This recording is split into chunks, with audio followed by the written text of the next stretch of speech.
on my side. Do you want one?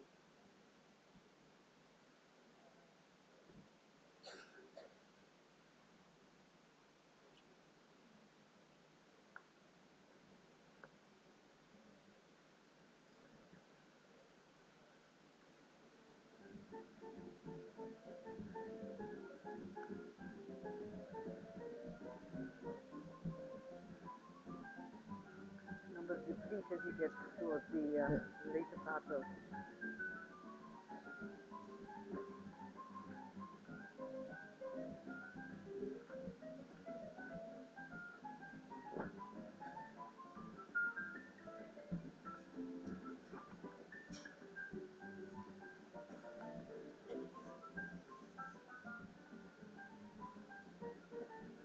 Okay, welcome to the last session of the program, followed by cocktails, by the way, so don't leave. And that's a session on a subject very close to my heart, namely the role of local governance and local governments in the overall space of development planning. We have a very good panel, I think, a very strong panel, with people who can talk about this issue both from a Ministry of Finance, fiscal policy perspective, and people who can talk about this space from a local urban planning and local governance perspective. But I'm not going to introduce the speaker. I'll leave that to the moderator of the last session, my colleague Farzana Ahmed. I wish you a pleasant last session. Well, good afternoon to this last and very interesting session that we're going to be having on the role of subnational government and regional planning. This session actually follows quite nicely from the last session on regional cooperation, because we're really going to be talking in the context of a country itself. So, you know, as previous speakers have mentioned, the Asia-Pacific region has experienced rapid growth in the last 10 years. But with that has brought the challenges of ensuring that the benefits of the growth actually accrue to all the citizens of the country, and in particular ensuring that we have effective and efficient service delivery to the citizens of the country. So the role of subnational governments is becoming increasingly important, and this has raised an issue about how they can be effective conduits for this more effective service delivery. But with that has brought the issues of capacity development. How can national governments be relied upon to deliver service delivery when there are challenges of capacity in terms of both managing the funds and in terms of human resources? There are the challenges of fiscal equalization. We have huge income disparities between countries and economic disparities between regions of the country. So how can the central government ensure through fiscal equalization measures that the financial resources are available to all? And then there's the issue of how much diversity should there be allowed to subnational governments at the same time in trying to ensure that there is unity within the country. And then with subnational, with the rise in rapid urbanization, the question then arises, how do we balance issues of economic development with issues of the challenges to the environment? So to help answer some of these questions, we have a very respected panel here, and I'd like to just briefly introduce them before going to questions. Mr. Boonchai Charassaangsomboon, who is the International Economic Advisor to the Fiscal Office of Thailand. Lauren Sorkin, who is the Regional Director of 100 Resilient Cities, which is a program that is pioneered by the Rockefeller Foundation. Kim McQuay, who is the Managing Director of the Special Project Group for the Asia Foundation. And Sakon Varani Watana, who is the Professor of Economics at the Faculty of Economics at Thammasat University. So I might begin with Boonchai. Now you've held various roles in the Fiscal Affairs Office in the Government of Thailand. You're also a member of the board of the Asia Infrastructure Bank and have represented Thailand, of course, as, in the World Bank as well. So I might put to you the issue, the question of fiscal equalization. So what has been Thailand's experiences in being able to ensure fiscal equalization and the challenges, and in particular, if you could touch on the issues of tax reform. Thank you, Farzana. You here? Yes, thank you. Before we talking about the fiscal equalization, let me start my field on the inclusiveness. It is a general acceptable right now that when we talk about economic growth, it doesn't mean the growth itself, but it must be inclusive as well. So in this sense, the Minister of Finance still commit itself when they have measures, when they have prepare the tax reform, we aim to push to that direction. So I personally also would like to reiterate that the issue of inclusiveness is very important and very imperative issue of the current global development agenda. As you may already know, that under the UN 2030 Sustainable Development Goals, every country has to adjust themselves to accommodate their development policy towards SDGs. Thailand is not exception. Right now, the Thai government is planning to align their development policies towards those goals. For example, right now the government tried to set up 20 years development goals under the current government to make it more smooth and sustained in terms of the target. So I think that is the key basics framework that every country has to adjust to. For the case of Thailand, when we talk about inclusiveness, you cannot deny that local government roles in terms of promoting inclusiveness is very important. These local government services are vital to build up quality of our manpower in the future. So in this sense, I think that we have to strengthen their capacities to ensure that our people, wherever they live, can benefit from government services. So these kinds of services are quite important in terms of capacity building of our future manpower. So in this sense, public service at local level are so important to promote inclusiveness in the longer run, as local administrations in general can better respond to local preference than central government. So to fulfill this expected role, local government must have enough revenue to cover with their cost of services. And for that, balanced budget between revenue and expenditures is therefore an ideal solution to all governments. This condition will safeguard local governments' independence to a certain level. Now, let me turn to the case of Thailand. The issue of promoting the decentralization functions had been long discussed, but not until when we have the new constitutions of 1999, which clearly stipulated that administrative decentralization to local governments must be ensured. And as a result, 2 years later, the government issued the determining plan and process of decentralization to local government organization act of 1999 to govern the directions of the country's decentralization process. And same year, under the law, we have entrusted a decentralization committee. The name is quite long, the Decentralization to Local Government Administration Committee. I will call it Decentralization Committee in short. This committee will be the body, driving body for Thailand decentralization of government service and public service. Under the law, we call government administration local government administration organization. We characterize into 5 categories.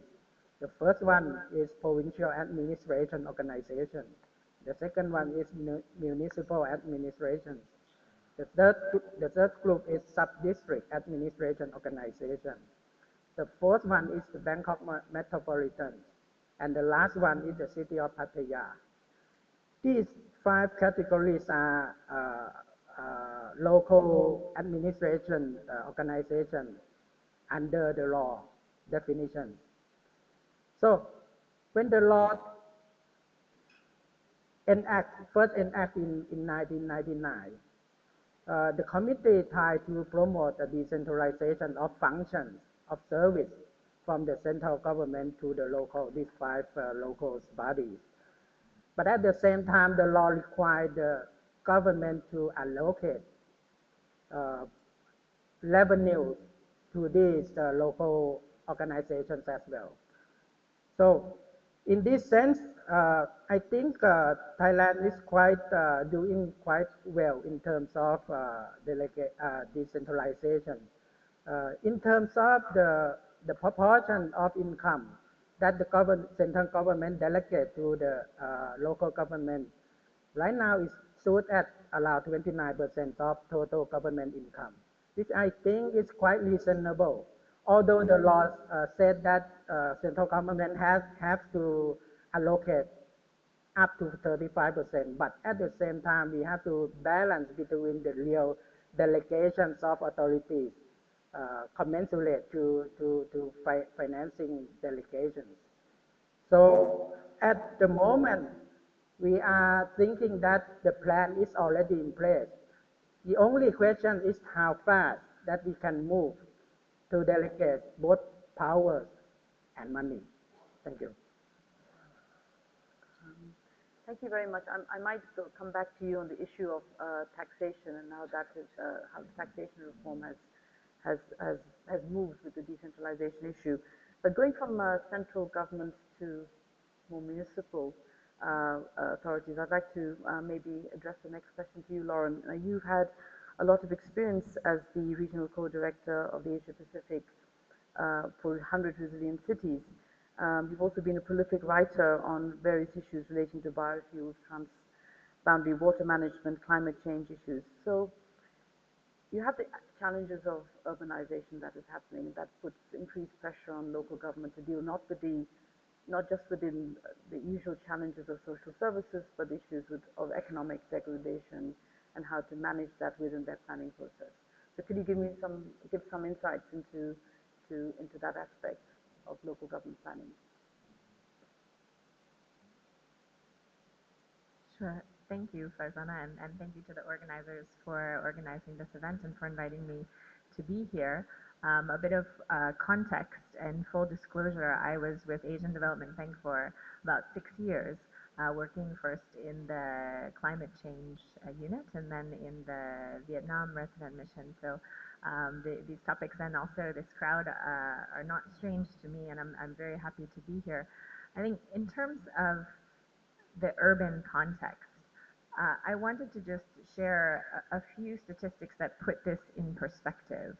In East Asia alone, 200 million people migrated from rural areas to cities between 2001 and 2010. And if that group of cities actually banded together, it would be the 6th largest country in the world. So if we're talking about middle-income countries, we can also talk about middle-income cities. And Farzana, as you said, at a smaller level, these microcosms, these cities, have to deal with the same range of issues that are confronting national governments, but often with much less capacity and with much less funding, and also very rapidly. I think that's the other key thing and key reason that the organization that I work with, 100 Resilient Cities, intervenes at the urban scale and with city governments.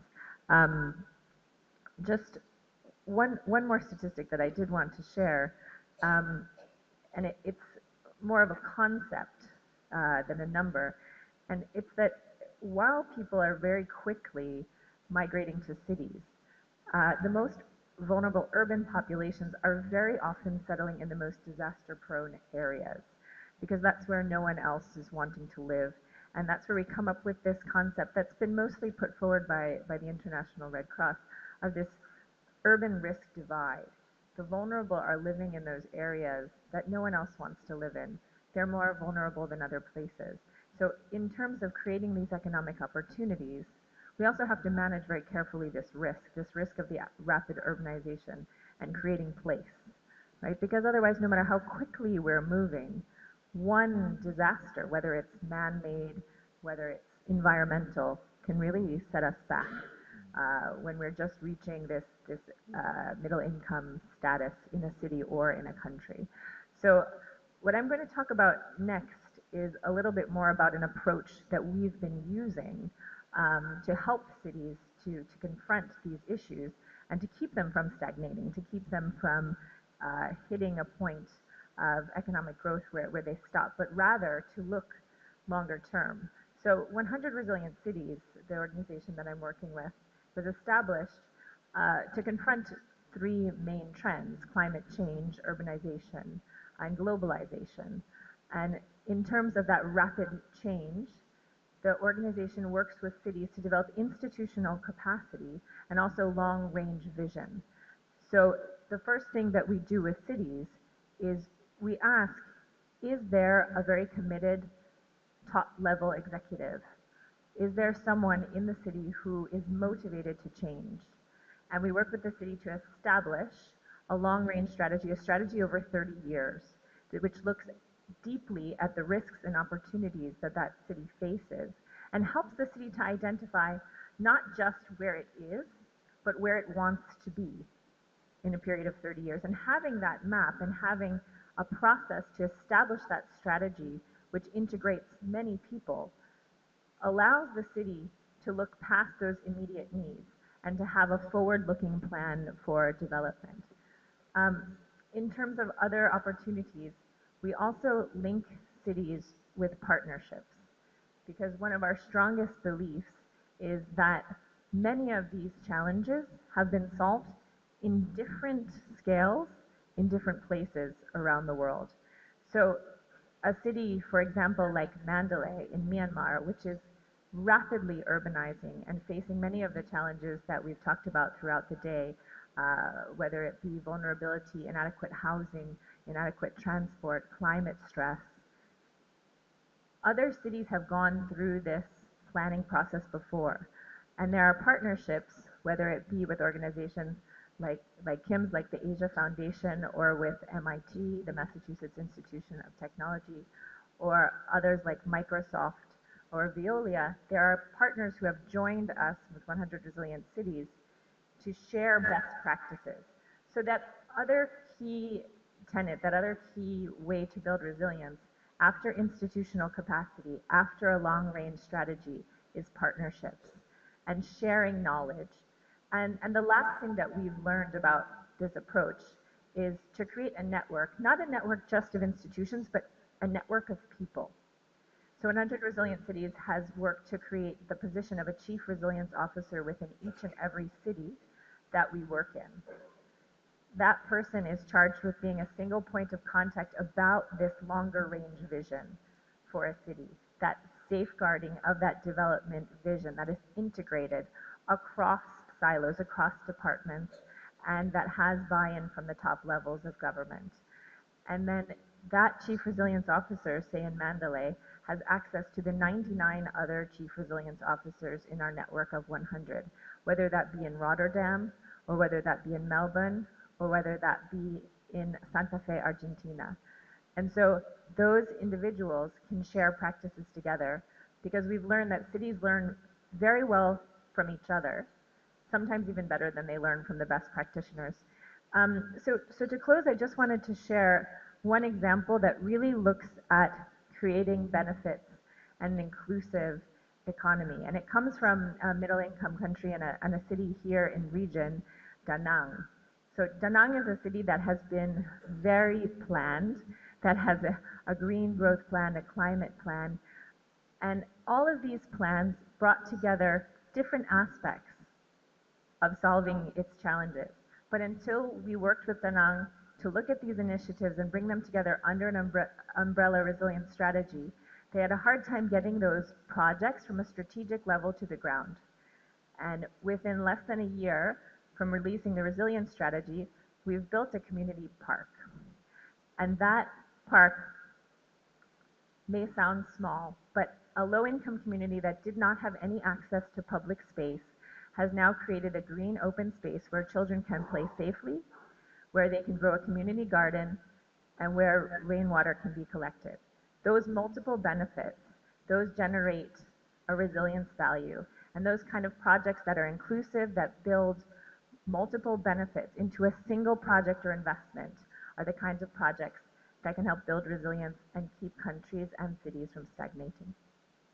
Thank you, Lauren. So you've touched on a point that Boonchai also touched on, which is that given that there's a sort of a degree of acceptance that we need to bring government closer to the people in terms of providing services, and with that will come the need for capacity development. I might now take the next question to Kim McQuay, because you've, as a managing director in the Asia Foundation, you have represented the foundation in Thailand and in Bangladesh, and of course, you've also worked in Sri Lanka, Cambodia, and Indonesia, so you have a wide range of experience. And in addition, you lead a group of technical specialists that support governments and a whole range of issues from governance to women's empowerment to economic growth.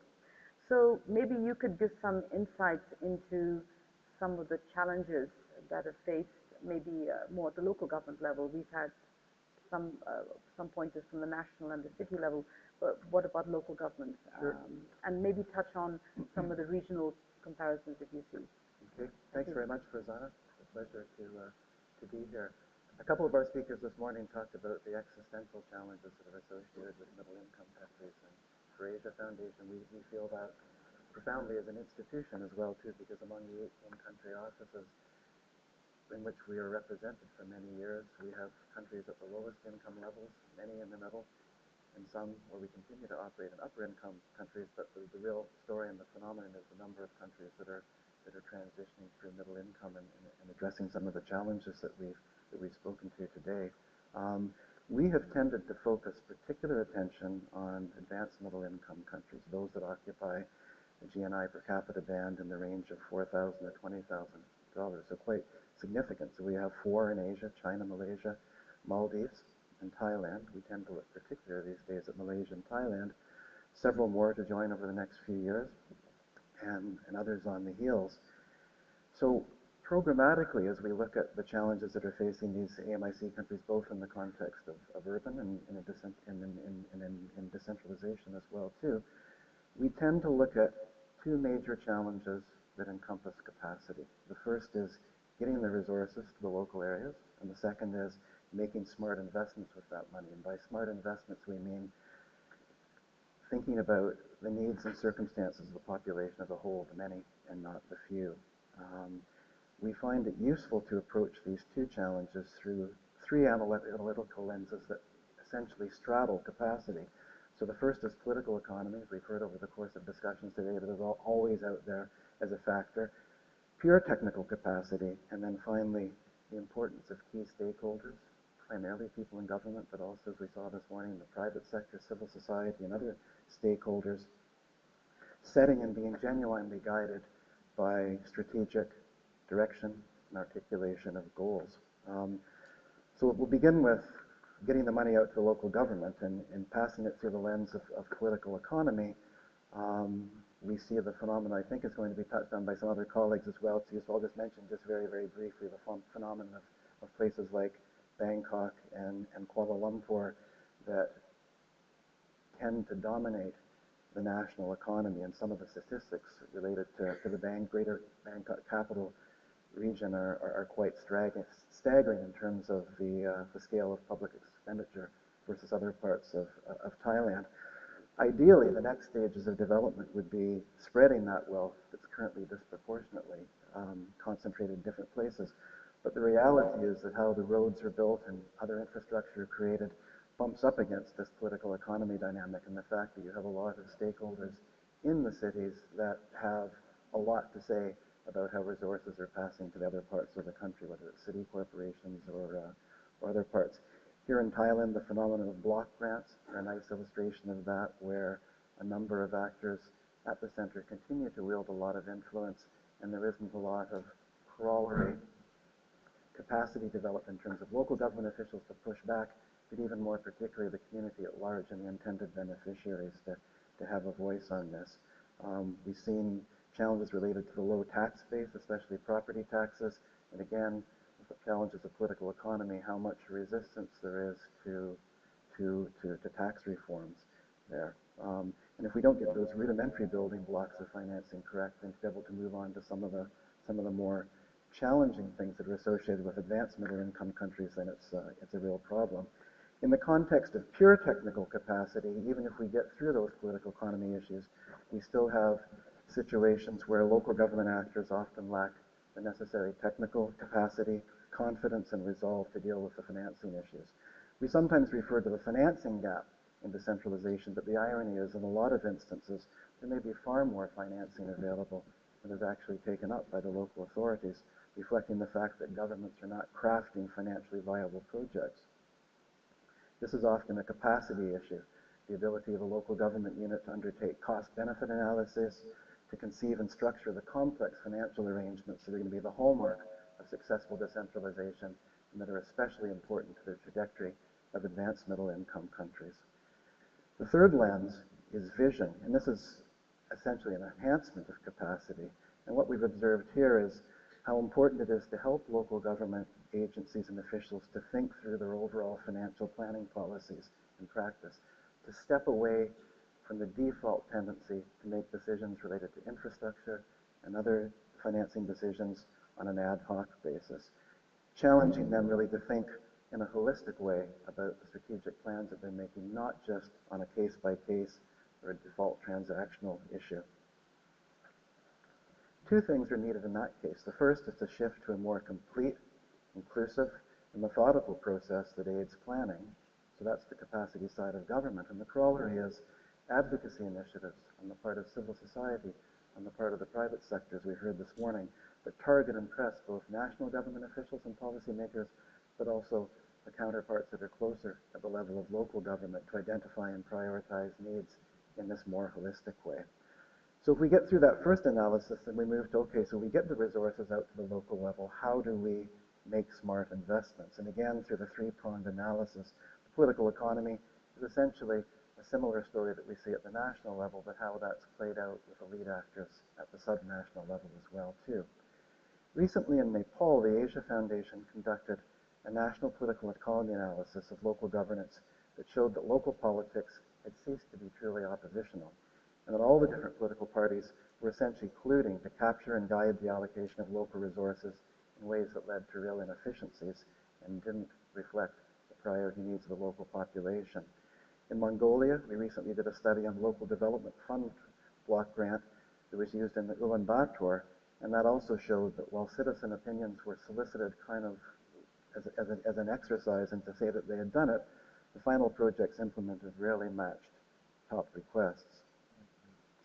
In the context of capacity, we tend to think about capacities that exist in the system to monitor decisions and implementation.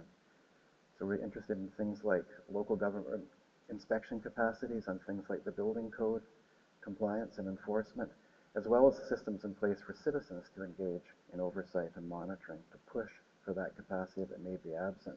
So it's not a matter of citizens simply filling a vacuum that local government doesn't play, but it's actually matching citizen expectations and advocacy calls with strong governance capacity on the part of the local officials.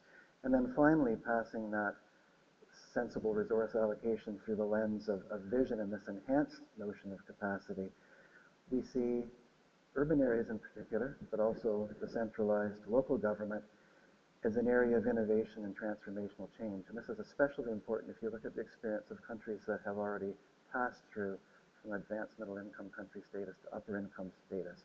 Those are really the seats of some of the most profound innovations that we've seen, but we bump up against that sort of default mode of not thinking very creatively or out of the box. And that has huge implications for AMIC countries. There are opportunities also to push the capacity of local officials towards reflecting on quality of life dimensions that several of our speakers have referred to today in the context of environment and urbanization. So spanning infrastructure, service delivery, health and education, but even we would say extending to cultural experiences as well too. And interestingly, we've seen, well, we've continued to see an abundance of these sort of more traditional infrastructure-led development approaches. If we look at Japan, Korea, Singapore, and even Shanghai and several major cities in China, they're beginning to move away from those conventional approaches in a very encouraging way, placing increasing emphasis on quality of life and livability and how they design their cities. So that's the kind of capacity towards which Asia Foundation, our work in decentralization, is most interested. That's kind of the high water mark. You still have to do a lot of heavy lifting, beginning with the political economy and then the technical capacity that's kind of sandwiched in the middle, but all with a view to moving ultimately to this much more thoughtful, holistic approach to styling decentralization policies and their implementation, and also at the urban level as well too. So I'll stop there.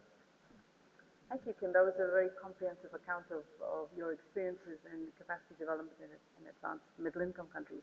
And I think what that raises is that some of the challenges that faces advanced middle-income countries are also very similar to the ones that are facing countries at different levels of economic development. And I think you raised another very important point, that the path towards capacity development itself might allow for more innovation, because very often local governments are probably the best place to find the solutions to their own problems. And that's quite interesting in the sense that capacity development is not just one-way learning process, it's a two-way exercise. But you touched on the issue of that political economy was very important, and there must be a desire and a will to ensure that the local government capacity is enhanced, and the policies that need to go hand in hand. So I might turn to our last speaker on the issue, to Sakon. You have a lot of experience on the issues of fiscal decentralization. If I could just read, you are a specialist in public finance, fiscal decentralization, and public program evaluation. You're also currently a member of the committees on tax reform and the subcommittees on tax and budget reform and fiscal decentralization, budget and personal transfer to local government. So you certainly have a lot of experience on the hands-on issues in relation to decentralization or deconcentration to local government.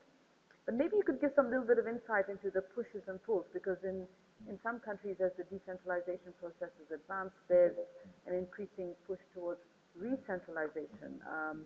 Particularly in the areas of tax reform, there's the challenge that local governments, if they're given too much freedom, then it can go out of control. I might also touch base with you on this, Boonchai. But can you give some challenges on the push and pull of decentralization and re-centralization, and what challenges that brings into being able to ensure that services are available to citizens? Thank you. Thank you very much for the warm introduction, Farzana, and thank you very much for ADB for inviting me to participate in this forum. And also I have to congratulate for choosing this topic for the forum itself, because when we talk about a caught in a trap, normally most people will think about how we're going to move out from the trap. In this case, it means that for Thailand, if we say that Thailand is caught in the trap, how we're going to move our income level or GDP level from the middle income to the higher income. But let me ask you, what is the bottom line of getting out of the middle income trap?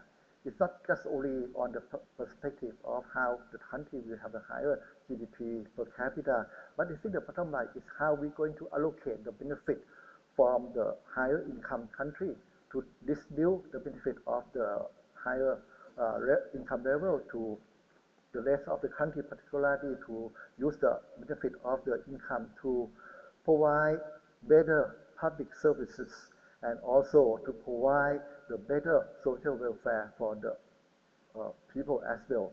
This is the case for Thailand, because if you look at Fiscal, Thailand have a really successful story in terms of the economic growth. We have, on the average, like maybe some period we have a double digit, and some period we have let's say that quite moderate income growth. The benefit of the income growth in Thailand, you can see from the number of the poverty people measured by the poverty line. Last 20 years, Thailand can lower the number of the poverty people from over 40% of the total population to less than 10%. But in terms of inequality, in terms of the distribution of the benefit, we see a large gap between the regions and the provinces in Thailand. One figure that I'd like to tell you is that, if you look at the figure of the GRP across the region, the richest region get over 30 times of the GRP share over the poorest one. This means the mechanism that we use in our distribution of the benefit from being a middle income cannot be used to distribute the income for the rest of the countries. Thailand, the Thai government understand this problem, so we adopt the decentralization in 1997 after the introduction of the constitution to promote the better public services to local people. And we believe that by using the local government to provide the local public services, it will help us to enhance the social welfare in a better level. Unfortunately, if you look at the mechanism that we use in our decentralization, in the initial state of the decentralization, we devote public services, particularly on the social welfare related functions. Under the initial plan, we distribute about 245 functions to local government. Within that 245 functions, over 100 functions is about social welfare services. So, in terms of providing the better service, we can see that there is a imbalance between the service responsibility and the, as you mentioned, the financing.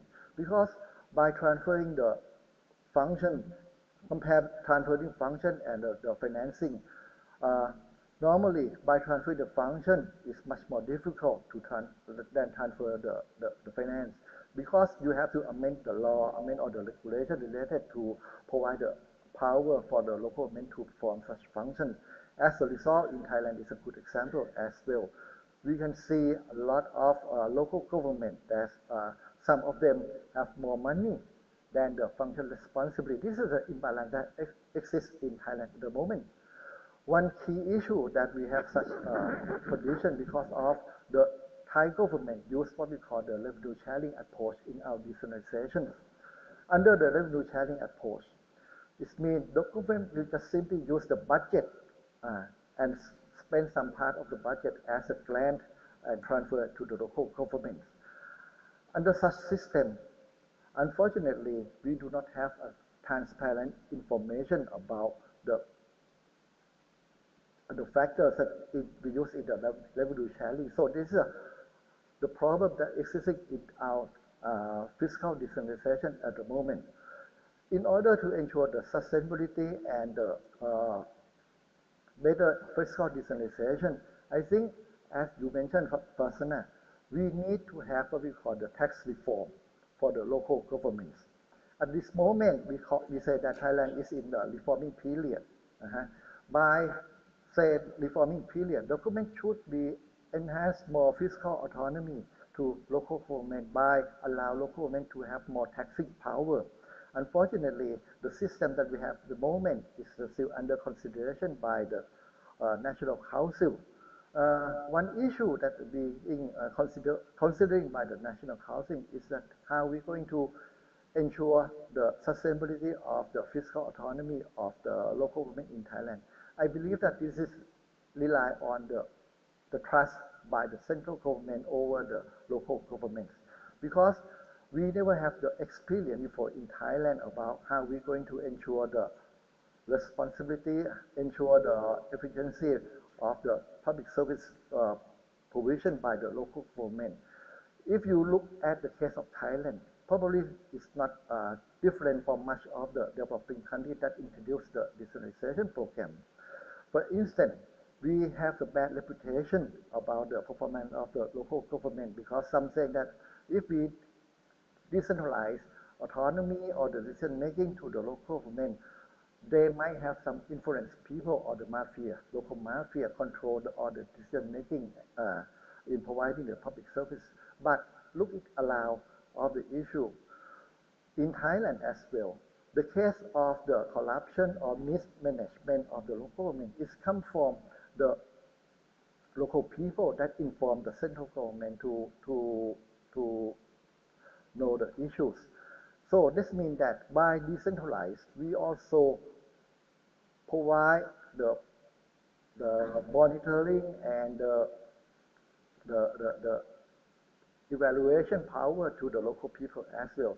This comes to the point that you mentioned, Farzana, about the conflict between the centralized or decentralized at this moment. We can see as I mentioned, we can see the distrust of the central government over the local government at this moment. Because if we believe in the performance of the local people, will be not just only provide the autonomy and the responsibility from the central agency to the local people to make all the decisions by itself. At this moment, the central government just do things that opposite from what we are doing. The central government at this moment is try to what we call re-centralize the autonomy by set up the budget vertically allocate to the provincial to the regional administration in Thailand. As a result, you have the two parallel systems within the province area. One is managed by the central government through the provincial governor. The other system is through the local governments. This is a two system that is existing at the moment at the provincial level. So that means that if we would like to continue to promote the decentralization, I believe that one key issue is the trust by the central government. We have to make the central government to ensure the efficiency of the performance of the local government. As Michael mentioned, this is a good experience that Thailand would like to learn from the international experience, is that so far the decentralization process in Thailand is existing without any what you call this capacity building by the central agencies.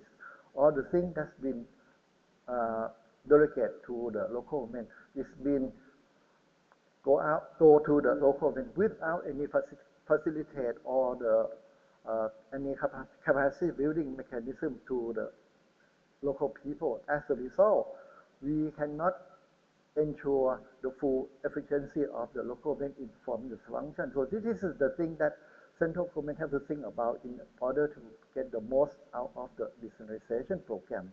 The other thing is that we overshadow the decentralization process.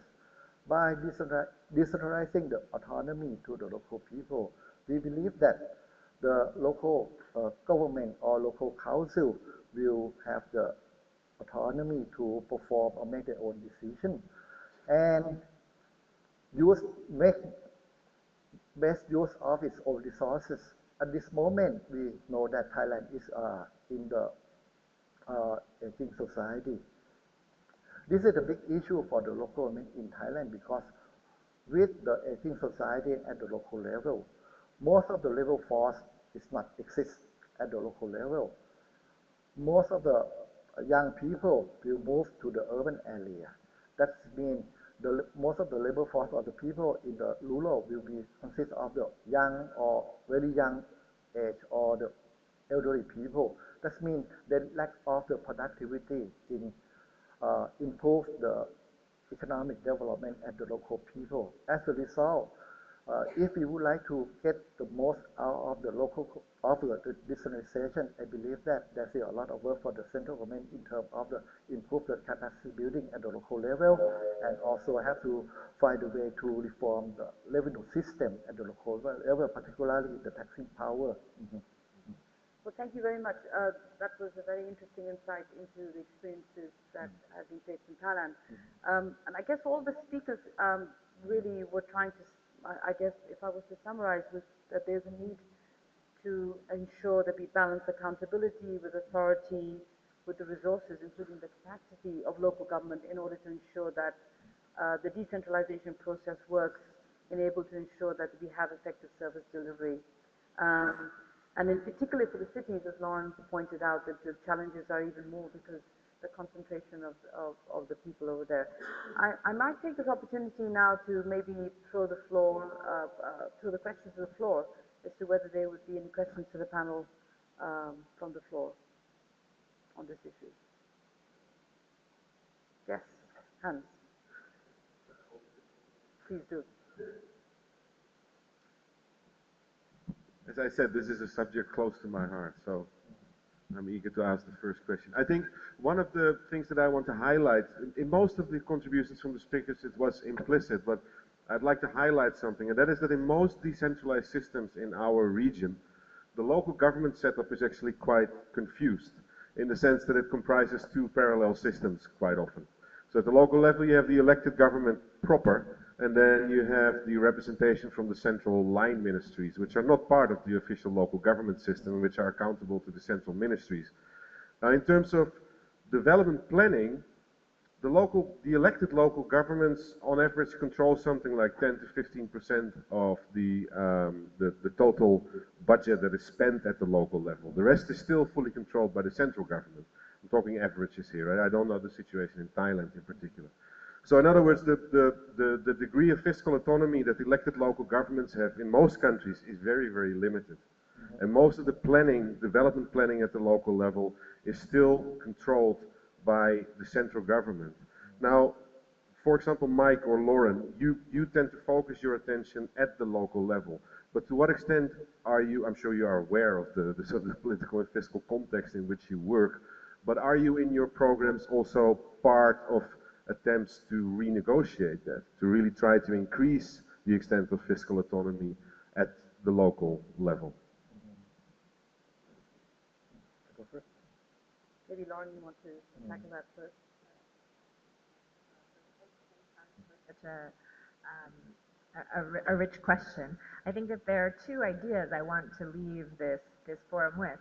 One is that building resilience helps plan for an uncertain future, and planning projects with resilience benefits means that you're going to have multiple benefits and inclusive growth. And the reason for this is exactly what you just described, Hans. If you are operating in a city and only 10% or 20% or maybe even 30% of that budget is within the control of the mayor or the chief executive of that city, who has a vision for the development of that city, and the rest of that budget is coming through a line ministry, National Transport Department, who's going to build that national road and deliver your infrastructure. If it's developed without those multiple benefits and that larger vision in mind, you lose out. And you lose out on really the social benefits of that infrastructure or that specific project. So just for one example, in the city of Melbourne that we work very closely with in this region, which you would think is a city who's way beyond these planning and these teething concerns. Actually, when we developed the resilience strategy in the city of Melbourne, we found out that it was the first time that the city had looked at integrated transport planning at the metro level in 30 years. Because the city councils are so strong. And in fact, the city of Melbourne is tiny. It's not the whole city of 5 million people, the metro area. It's just the tiny CBD. So even though they could be doing very good planning, if it wasn't integrated with that larger scale, it wasn't doing enough. And similarly here in Bangkok, when we look at the flood control and the transport planning, when we first started the Bangkok Resilience Strategy, the team at BMA, 100,000 people strong, were divided, and those who were working on water management and working on transport management were not connected. And they were less connected to the national authorities who are managing the transport budget, right, and who manage a lot of the public transport and the BTS, etc. However, if you design that differently, if you design that kind of infrastructure with resilience in mind, you can really deliver multiple benefits. And we learned that the hard way in New York City, where I'm from, after Hurricane Sandy. When they gave the project for the redesign of Lower Manhattan and flood control just to the engineers, they came up with a seawall that would have boxed in and blocked the views of everyone who lived on the first to third floors of those lower Manhattan apartment buildings. And how do you think the communities felt about that? Well, they felt terrible about it. They didn't want to move in there. They had no view anymore for very, very expensive real estate. They then turned this design process over to some colleagues of mine who run a resilience building project process. And they brought architects in, they brought the community in, they brought in some very talented Dutch water engineers from Arcadis and Deltares, some of our partner organizations. And what they came up with was multiple plans for parks, for natural absorption, and for oyster beds along lower Manhattan. So not only is the community now green and the views are preserved, people have recreation space, they have flood control, and they have really good cheap oysters in season. So, I mean, Lauren, you talked about the autonomy on being able to manage expenditures on the expenditure side. So, Hans, he's mentioned that 20 to 30% of budget allocation is given to local governments, and to what extent do they have the autonomy to spend that money? I might sort of refer the question back to Boonchai on the issue of revenue. On the revenue side, there's equally the challenge of how much autonomy do we give local governments in order to raise revenue themselves, because this is where the push and pull that you talked about as well, Sakon, in terms of the central government wanting to take back control. So if I could just try with Boonchai first and I come back to you on this one. So Boonchai, can you give some insights into that? What's happening in Thailand on that issue? Yes, if you look at the figures of last year, about 16% of local government revenues came from their own tax revenue. About 48% were shared tax and shared revenue. And the rest 36% come from government transfer. So if we look only the own tax revenue that local government collect, it's increasing every year. So it means that the local government at least have autonomy in some sense to expand their tax base, to increase their tax adjustment, to increase their fees of service or something like that. So in this sense, I think so far the local governments in Thailand doing quite well. But again, we have to speed up the more autonomy to the local government.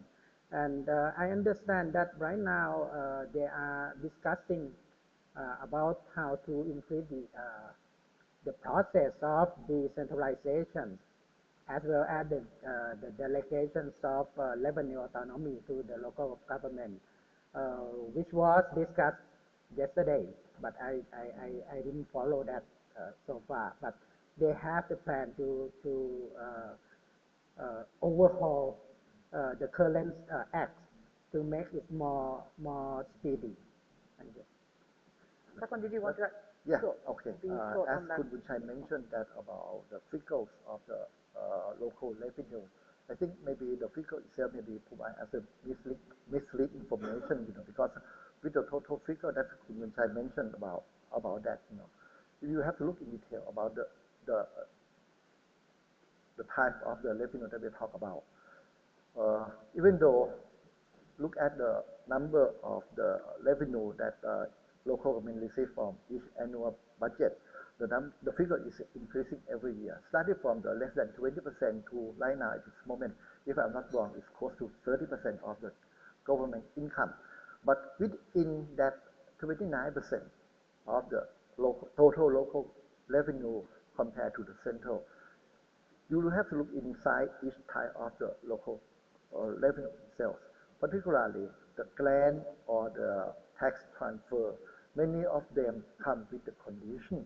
For instance, some of the grants only have the condition that you use it just for the pension, for the certain type of the expenditure. That means by using the revenue sharing, as I mentioned, it may not tell us the whole story. You have to look at the actual autonomy or actual power of the local government using that money for that to support its own spending. Similar the case of Hans question. In Thailand, we also have such problem as you know. In the past, before we transfer the budget to the local, the centralized agency usually be the one who make all the decision of where the money will go, how the money will be spent. But right after we have the decentralization, the same portion of budget in the past it made the decision by a single unit of the centralized agency. Now it's been spread to over 7,000 units of local government. So that means that with the whole chunk of the money, maybe over 10 billion baht or something, been distributed to over 7,800 units of local government. So that means the size of the budget that been allocated to the revenue channel is being divided. As I say that, at the moment we have no information or have no mechanism to use in our revenue sharing. As a result, some local government have the function to perform, but with the limited resources that come from the revenue sharing approach, they may not perform the function efficiently. Okay. Thank you for that insight. Kim, you wanted to add, and maybe you could give some insights as to, I mean, one of the questions that was raised from the floor was that some local governments, in spite of having equal amounts of revenue as others, or equal amounts of well, not so much capacity, but revenue to allocated by the central government to deliver services, perform better than others. So can you give some insight there? Sure. I'll just start with this one additional point that relates to Thailand, and that is sort of among the many additional innovations is, and this is for a couple of years, the Asia Foundation did a project here when I was country rep looking at fiscal decentralization. We looked first sort of at the national level, the policy response, and kind of advocacy masquerading as a discourse between different stakeholders. And then we also looked at the local tax base, and we looked as the third piece, not quite in desperation, but it seemed like an interesting third angle, and that was the ability of local governments to raise resources through commercial-like enterprises. And that, I'm not sure how that sort of maps out over other Asian contexts, but certainly in Thailand, that's an interesting challenge as well too, because the prohibitions are very strict on that. Whereas in a lot of instances, a local government authority could take on something related to sort of the farm out waste removal or things of that kind on a commercial basis, but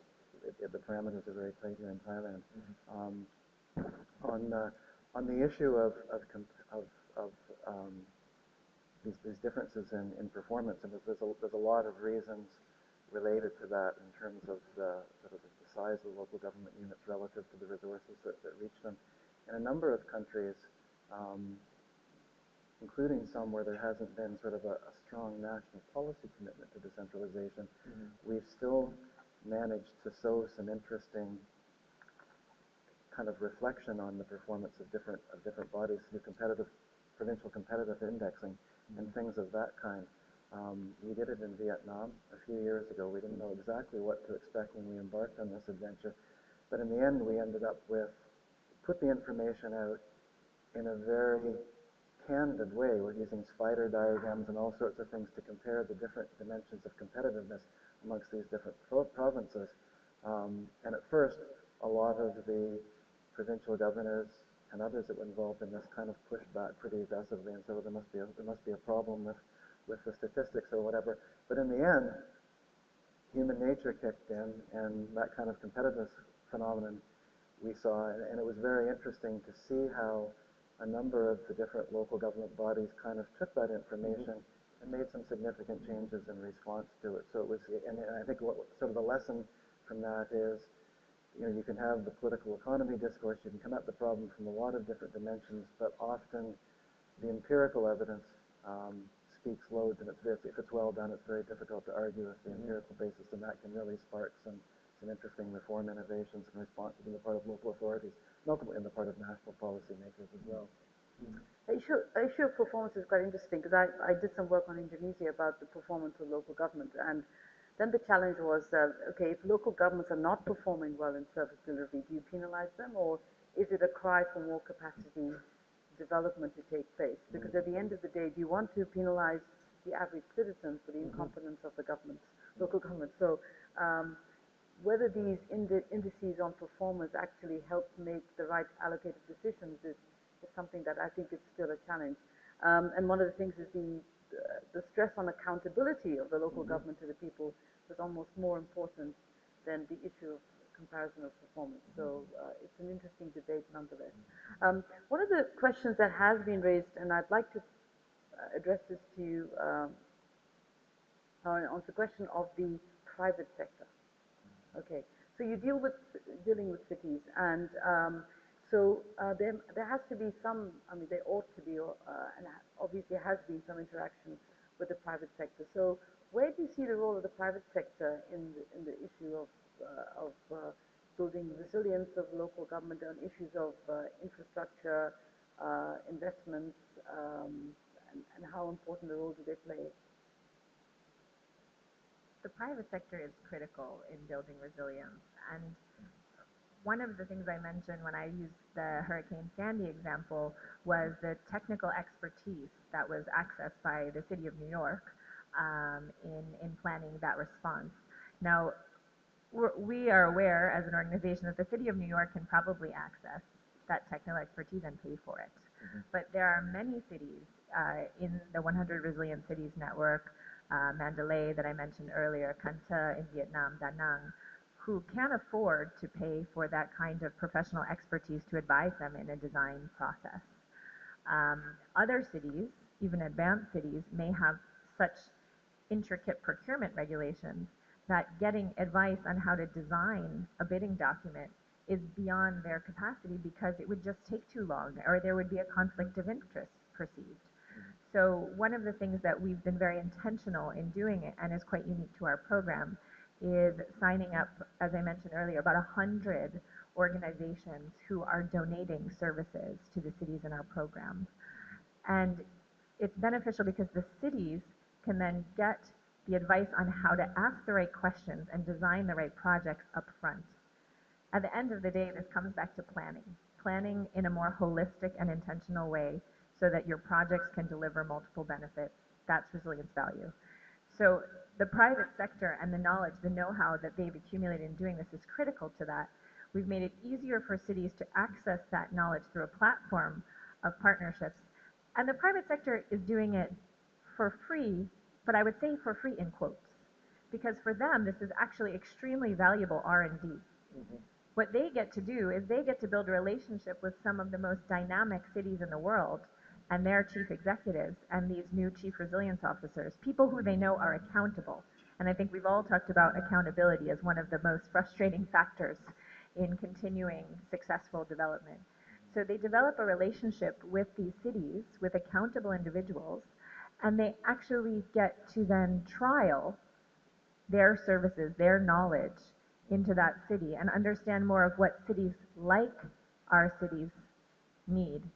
And then they can develop products that respond to those needs. So it's really a win-win where the private sector comes in, helps cities to build resilience on a one-off basis, and then they can develop products that build resilience, and thereby, as an organization, with our cities, we're driving a marketplace and creating a marketplace for resilience products. So the private sector is really, really critical to building resilience. Thank you. Boonchai, could you just maybe just reflect on that a little bit in terms of what has the government of Thailand, what is its policy towards maybe creating more enabling environment for the private sector to operate at the local government level? So there's greater degree of partnership or cooperation at a minimal that can exist between local government and the private sector, so that the revenue challenges that you face can actually partly be met by the private sector investment. Actually, at the Minister of Finance, at the government level, we are trying to promote our business-friendly environment. You may recall that the World Bank Ease of Doing Business ranking for Thailand is quite stagnant during the past few years.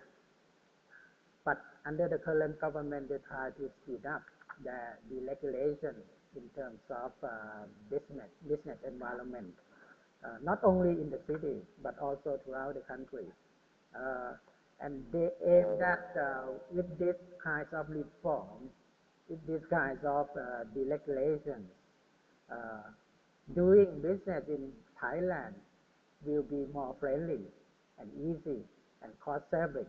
So in that sense, I understand that with this reform, not only the Ministry of Finance, but every ministerial concern will have to adjust. And this will be the best for private sector to do business. But again, it's quite normal for the business to do business close to the market, which means the city, rather than rural areas. That's why we need to have the government to intervene in some sense. For example, we set up tax incentives for investors to invest in certain areas of the country to bring in more private investment. For example,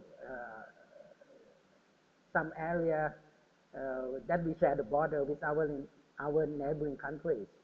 So that's the prime policy to drive investment in rural areas. And on top of that, I think the government themselves would like to reform the tax to make it more increase in terms of tax collections. Right now in Thailand, we collect tax at about 17–18% of GDP, which is quite high in terms of middle income countries, but still below what the SDGs require, which is about 20% of tax collection compared to GDP. Under the tax reform, we aim that, but it's not easy. Frankly speaking, it's not easy to raise tax. This must be depend on the economic situation as well. In terms of the local government, which I still insist that it's quite important for them to do some service instead of the central government. The government not deny that we have to increase financial contribution to local government, but at the same time, we have to understand that local government themselves sometimes they cannot provide the service effectively. For example, in the area of education, the areas of healthcare, this is quite a problem for the government. Why I said that? If you look at the figures of local government accumulate unused funds they have now so far, we're talking about 15 billion US dollars deposit in the bank account or something like that and unused. So in terms of fiscal management, we want to see those money to be utilized for the local people in terms of investment, in terms of better services for the local people.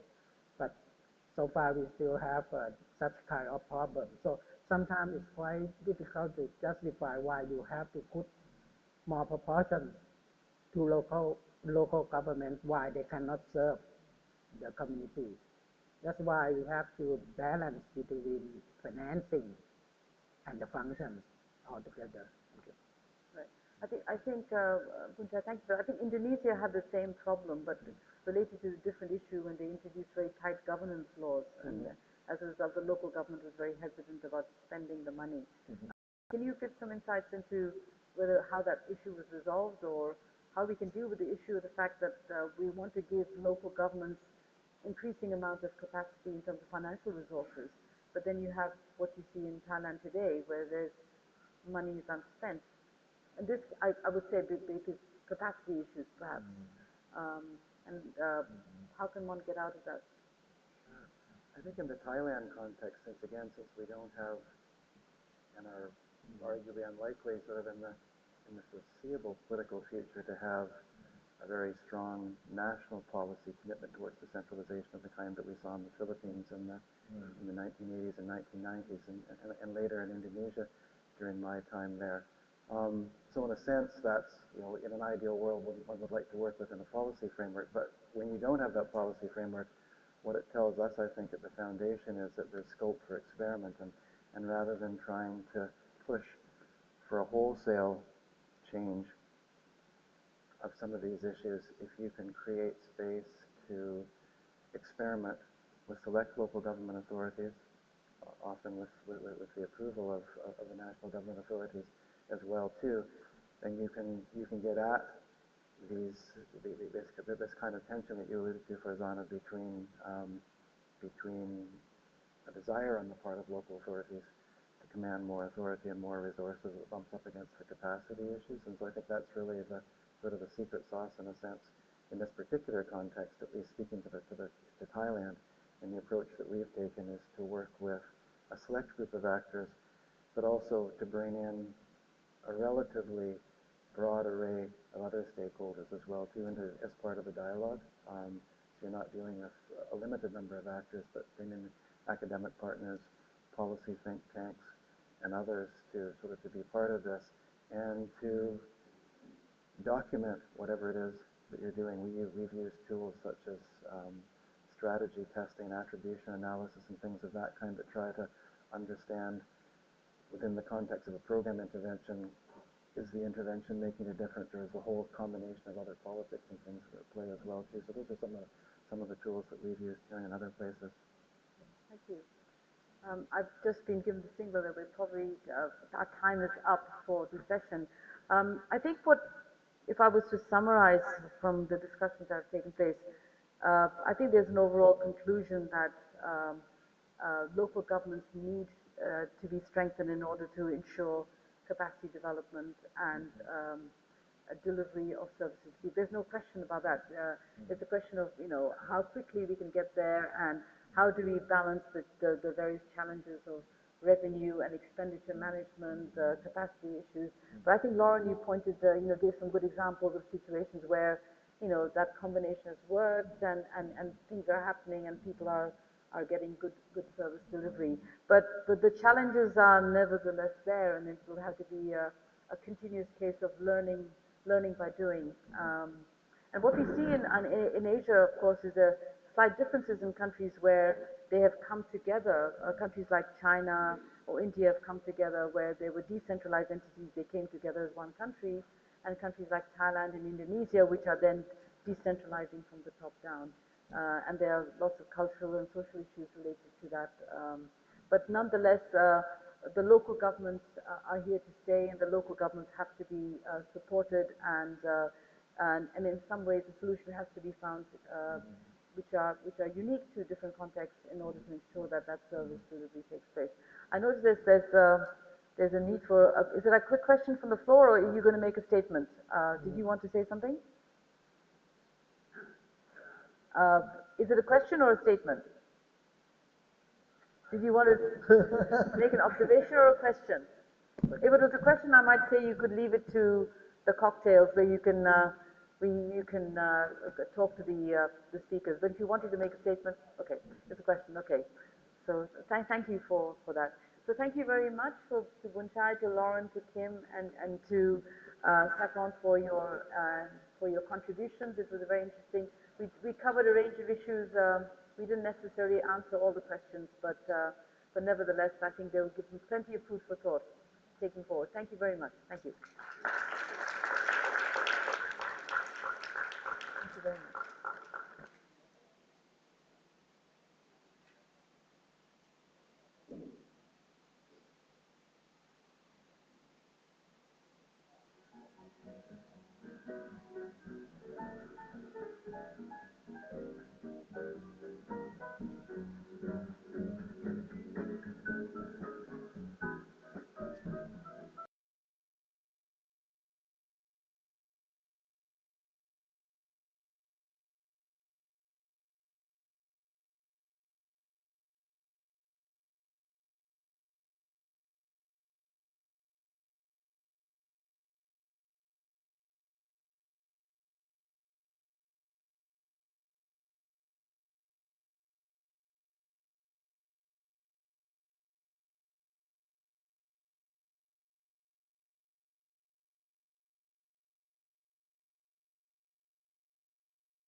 I would like to close the program. I would like to invite the Dean of the Economics Faculty of Thammasat University to provide his closing remarks.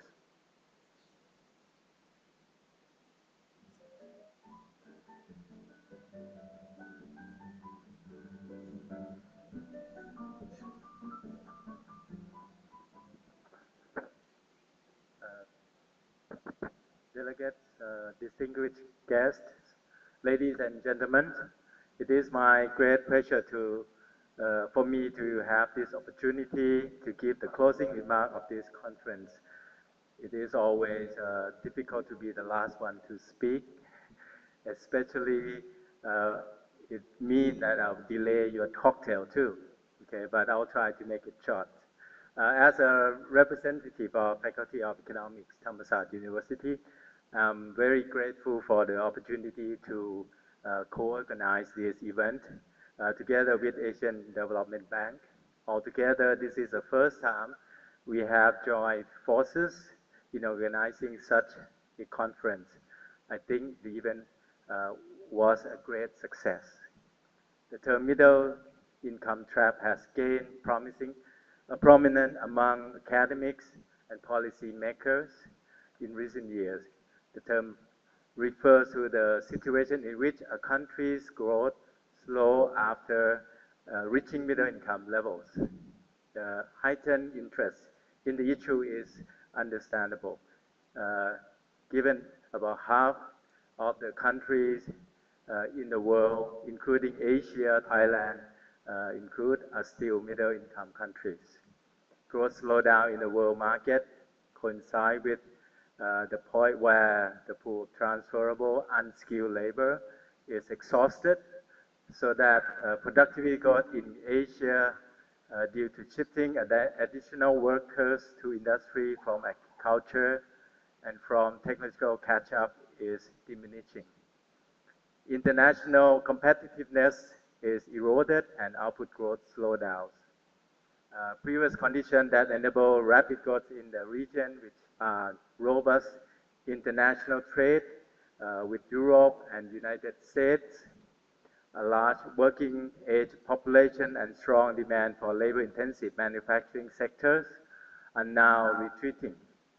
Vulnerability to exogenous shocks, rising inequality, and continued environmental degradation are also the challenge for middle-income countries. Today, we have heard many ideas on structural reform priorities from middle-income countries. To avoid the dread middle-income trap from our distinguished speakers, starting from educational reform, promoting private sector development, employment creation, regional cooperation, safeguarding against further environmental degradation, and the important role of sustainable governance and local government issues, which are raised by our speakers. Sustainable growth toward a high income level must be increasingly characterized by relatively abundance of human capital and availability of technological and managerial resources. How to move from resource-driven growth to growth based on high productivity and innovation. Private sector plays a very crucial role. The private sector is the generator of innovation, wealth, and most employment in the market economy.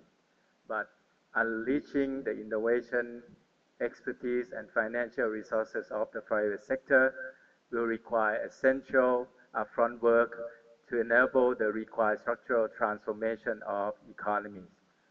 Public and private sector need to work together. The private sector doesn't operate in vacuum and needs to be supported by a policy mix that enables it to unleash its potential. Ensuring a fair regulatory environment, fostering entrepreneurship, removing barriers to trade, and safeguarding recent labor conditions are necessary to promote private sector development. Building a high-quality education system together to promote responsive to modern institutions are also required to support competition, innovation for the private sector. Regional cooperation is another aspect that our speaker mentioned, which could strengthen economic development in the region. International trade with Europe and United States are retreating recently. We have seen protectionism movement and anti-globalization tendency that could undermine growth in the Asia and Pacific region.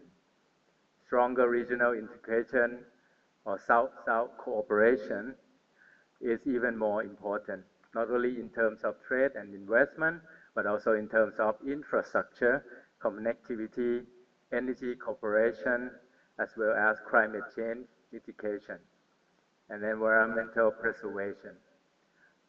Affordable solutions are now available to enable countries to leapfrog toward a cleaner, more resilient and sustainable economy. More countries are switching to renewable energy and a range of other measures that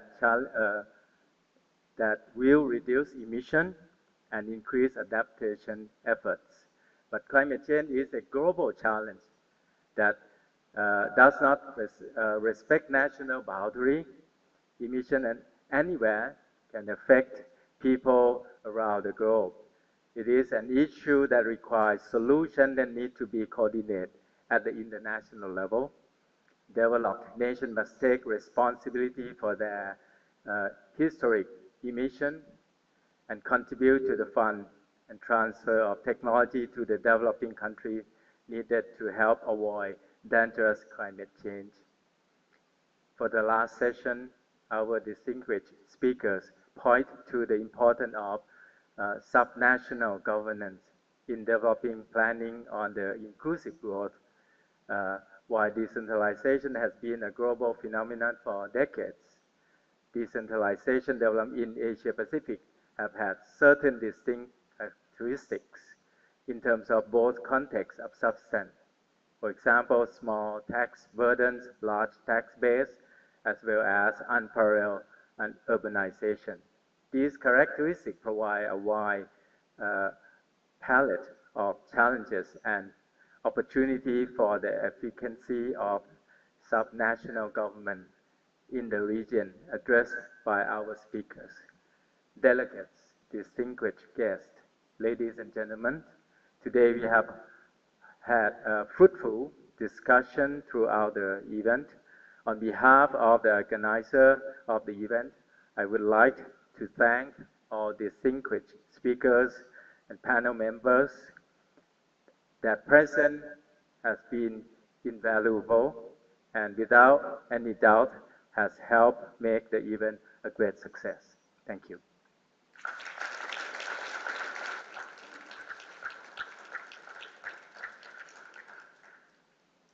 Now it's the time for the cocktail.